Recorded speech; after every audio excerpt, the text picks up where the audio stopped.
Hello everyone, welcome to Rise in Sky Immigration. अगर आपका post graduation work permit, जिसे हम पीजीडब्ल्यूपी वर्क परमिट भी कहते हैं, या नॉर्मल वर्क परमिट एक्सपायर होने वाला है इन 2024, तो ये वीडियो आपके लिए है। इस वीडियो में मेरे साथ एंड तक बने रहिएगा। इसमें मैं पॉसिबल सोल्यूशन डिस्कस करूंगी जिन भी लोगों का 2024 में वर्क परमिट एक्सपायर होने वाला है।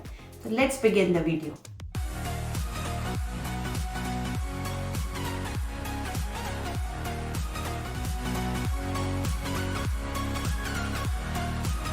Hello everyone, this is Vanshika Tilwani. I am a regulated Canadian immigration consultant और आज हम डिस्कस कर रहे हैं post graduation work permit holders जिनका वर्क परमिट एक्सपायर होने वाला है 2024 में।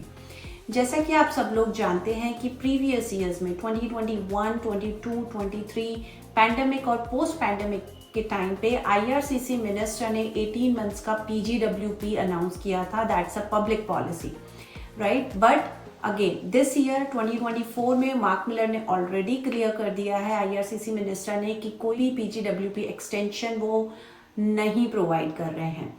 तो उस केस में अगर आपका 2024 में पोस्ट ग्रेजुएशन वर्क परमिट या नॉर्मल वर्क परमिट जो एक्सटेंशन आपको मिला हुआ था अब तक का, वो एक्सपायर होने वाला है, तो आप क्या करें? सो इस वीडियो में हम पॉसिबल सोल्यूशन डिस्कस करेंगे, जिसमें सबसे पहले आता है अगर आप किसी रिलेशनशिप में हैं, अगर आप प्लान कर रहे हैं अपनी मैरिज और आपका जो स्पाउस या कॉमन लॉ पार्टनर है या आप किसी के साथ कॉमन लॉ में रह रहे हैं, वो अगर कैनेडियन सिटीजन, पीआर या फिर वो स्टडी परमिट या वर्क परमिट पे हैं, तो आप उनके बेसिस पे dependent open work permit apply कर सकते हैं।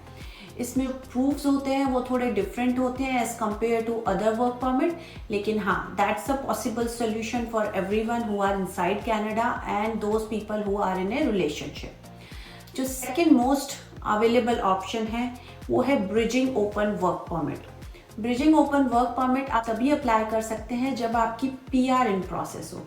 फॉर एग्जाम्पल, अगर आपका स्कोर कहीं 470, 480 के आसपास है और आप एक्सपेक्ट कर रहे हैं कि नेक्स्ट आईटीए या ऑक्यूपेशन स्पेसिफिक ड्रॉ में कहीं आपको ड्रॉ आने के चांसेस हैं, जैसा कि अभी ड्रॉ आया था रिसेंटली हेल्थ ऑक्यूपेशन का या फिर ट्रेड ऑक्यूपेशंस का या फिर स्टेम ऑक्यूपेशन।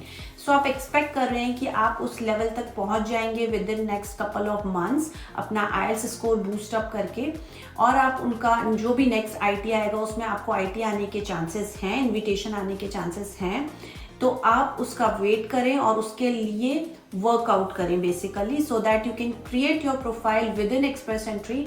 और अगर आपको इनवाइट आ जाता है तो based on that invitation you can apply for the bridging open work permit. That's the second most suitable option for the candidate. Third option जो है उसके अंदर मैं कहूँगी, अगर आपका किसी भी पॉइंट पे 460-70 पॉइंट्स हैं और अगर आपका एम्प्लॉयर आपको सपोर्ट कर दे रहा है, just get the 50 points LMI, ये boost up your score, get the ITA and get your PR. So that's the third most important third option which is available to you guys. Fourth option जो है to convert your current work permit, जो open work permit पे आप काम कर रहे हैं, अपने एग्जिस्टिंग एम्प्लॉयर से या फिर ऐसा कोई एम्प्लॉयर फाइंड आउट करिए जो आपको क्लोज वर्क परमिट और LMI ये प्रोवाइड कर दे, जिससे आप ओपन वर्क परमिट से क्लोज वर्क परमिट पे स्विच हो जाए। तो इसके थ्रू आप अपना जो कनाडा में स्टे है वो भी रोक सकते हैं, और अगर आप क्लोज वर्क परमिट पे हैं तो आप while you are on work permit you can still work, right? So that's a safest option. इससे आपको बेसिकली 50 पॉइंट्स भी मिल जाएंगे, आपका स्कोर बूस्टअप हो जाएगा, और अगर आपका किसी भी रीज़न से आप अगर एक्सपीरियंस कनाडा में नहीं गेन कर पाए हैं पास्ट ईयर्स में while you are on PGWP, तो उस क्लोज वर्क परमिट का एक्सपीरियंस जो है वो आपके पॉइंट्स भी इंक्रीज कर देगा। So this is the option. इसके बाद अगर जो नेक्स्ट ऑप्शन अवेलेबल है उसके अंदर आप किसी पीएनपी के लिए अगर एलिजिबल हैं, तो आई वुड से move the province, apply for the PNP. For example, आपका दिसंबर 2024 में वर्क परमिट एक्सपायर होने वाला है, तो आपके पास अभी कंप्लीट फुल ईयर है, तो आप उस प्रोविंस में मूव हो जाए जहाँ पे आपकी जो स्पेसिफिक ऑक्यूपेशन है वो इन डिमांड है, और आपको चांसेस हैं कि अगर आप वहाँ मूव हो जाते हैं तो आपको आईटी आने के या आपको वहाँ पे पीएनपी नॉमिनेशंस आने के बहुत ज़्यादा चांसेस हैं। So I would say figure out that part. अगर आपको लगता है कि आप ओंटारियो से अल्बर्टा मूव हो जाते हैं या आप नोवा स्कॉशिया मूव हो जाते हैं और आपकी जो स्पेसिफिक कैटेगरी है वो इन डिमांड है और आपको आईटी आने के चांसेस हैं या आपको एम्प्लॉयर सपोर्ट कर सकता है वहाँ पे जब आप जॉब स्विच करते हैं, तो that option is also a very good option of PNP PR. Next available option है कन्वर्ट इनटू विजिटर। जी हाँ दोस्तों, विजिटर रिकॉर्डिंग भी एक ऑप्शन है जहाँ पे आप अपने एग्जिस्टिंग वर्क परमिट को विजिटर रिकॉर्ड में कन्वर्ट कर देते हैं। वो आपका जो कनाडा में जो स्टे है वो तो एक्सटेंड हो जाता है, लेकिन you can not work while you are on visitor record, आप काम नहीं कर सकते हैं।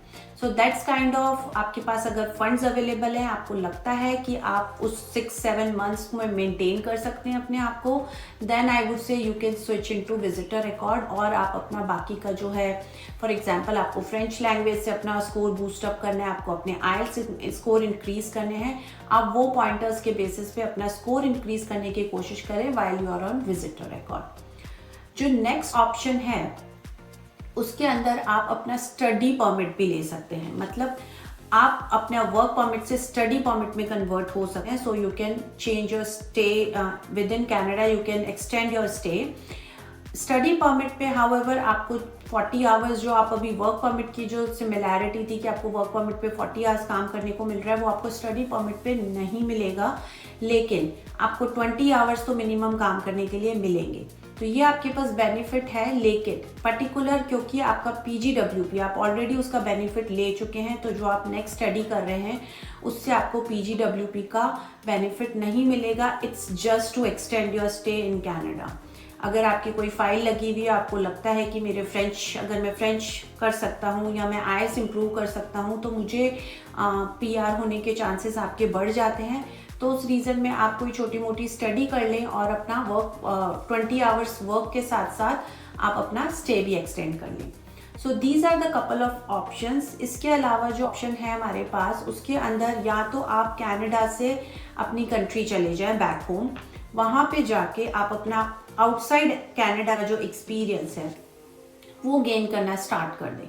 वहाँ पे आप ऐसा स्किल ऑक्यूपेशन में जॉब करें जिससे आपके जो स्कोर हैं, अगर आपके पास कोई भी आउटसाइड या इंटरनेशनल एक्सपीरियंस नहीं है तो आप आउटसाइड कनाडा जाके वो पर्टिकुलर एक्सपीरियंस गेन करें, प्लस ट्राई करें कि आपका आईएलटीएस स्कोर बढ़ जाए, या आपका फ्रेंच है आप फ्रेंच लर्न कर सकते हैं, आपकी पॉसिबिलिटी है आप वहाँ पे जाके एग्जाम दे सकते हैं, तो अपने फ्रेंच को भी आप इम्प्रूव करके कंप्लीट जो आपका आउटसाइड कनाडा से जो एक्सपीरियंस है वो ऐड करके अपने पॉइंट्स को बूस्ट कर सकते हैं और आउटसाइड कनाडा से भी पीआर की एप्लीकेशन लगा सकते हैं। जी हाँ, इसके अंदर आपकी एप्लीकेशन स्टिल सीईसी क्लास में लगेगी, बिकॉज जो सीईसी क्लास में कैनेडियन एक्सपीरियंस क्लास में जो एप्लीकेशन लगती है उसमें लास्ट 3 इयर्स में 1 ईयर का एक्सपीरियंस होना चाहिए। तो अगर आप फेडरल स्किल एक्सप्रेस एंट्री में अपनी प्रोफाइल क्रिएट कर रहे हैं और आपको सीईसी क्लास का कैनेडियन एक्सपीरियंस क्लास जो है वो लास्ट 3 इयर्स में है, तो you are still under CEC class. तो ये सारे ऑप्शंस आपके पास अवेलेबल हैं if your PGWP is expiring in 2024। Next, अगर आप फ्रेंच की नॉलेज रखते हैं और आपको लगता है कि आप थोड़ी बहुत स्टडी करके 4-5 बैंड ला सकते हैं, तो आई वुड डेफिनेटली की डेफिनेटली रिकमेंड कि आप फ्रेंच का जो टेस्ट है वो क्लियर करें, बिकॉज जो फ्रेंच स्पेसिफिक ड्रॉज आते हैं वो बहुत ही कम सीआरएस पे आते हैं, तो आपके चांसेस है कि आप उसमें आईटीए इनविटेशन ले सकते हैं जो भी नेक्स्ट ड्रॉ है, और उसके बेसिस पे आप bridging open work permit apply कर सकते हैं। So those are the options for the candidate जिनके पीजीडब्ल्यूपी 2024 में एक्सपायर हो रहे हैं। अगर आपकी भी कनाडा इमिग्रेशन रिलेटेड कोई भी इंक्वायरी है तो आप हमें रीच आउट कर सकते हैं। My number is given on the screen. आप मेरा 101 अपॉइंटमेंट भी बुक करा सकते हैं। अगर आपको ये वीडियो अच्छा लगा तो please do like and subscribe my channel. Thank you guys, thank you so much for watching. Book your appointment and check your eligibility. Follow Rise and Sky Immigration for more information.